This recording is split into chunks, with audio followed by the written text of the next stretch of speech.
Alors, dans cette vidéo, je vais vous expliquer les notions de redresser et incliner une carte. Je vais vous expliquer par exemple ça avec un héros, vif argent. Donc en fait, quand est-ce qu'on incline ou qu'on redresse une carte? Donc c'est par exemple pour un héros, vous inclinez votre héros pour utiliser l'un des pouvoirs de base. Après, il peut y avoir par exemple des héros sur lesquels il y a des indications de préciser et qui disent que pour effectuer une action, vous devez incliner votre héros. Donc il peut y avoir des cartes qui disent, ou alors des actions. Par exemple, je vais vous montrer aussi Doctor Strange. Donc lui, il se joue avec un autre deck, et ils disent que pour utiliser une carte du deck invocation, vous devez incliner Doctor Strange.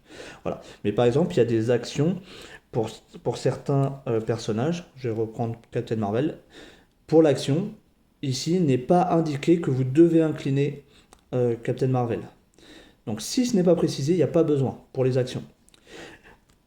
La seule obligation, c'est quand vous utilisez un des pouvoirs de base, contre, attaque ou défense. Donc quand je vous dites j'attaque, et j'incline.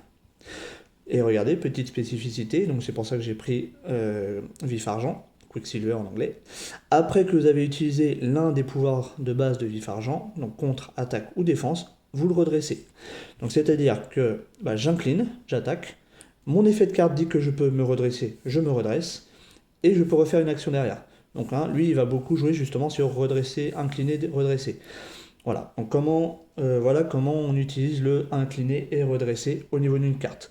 Ça peut également être des effets de cartes d'amélioration. Par exemple, vous avez cette carte-là, donc ça c'est une amélioration, ça veut dire qu'elle va rester sur votre terrain. Donc ça se joue sur un allié. Et donc l'action de cette amélioration, il faut incliner Aérocycle pour redresser l'allié. Voilà, donc il y a certaines améliorations qui vont jouer aussi sur vos personnages. Et voilà comment on utilise incliner et redresser.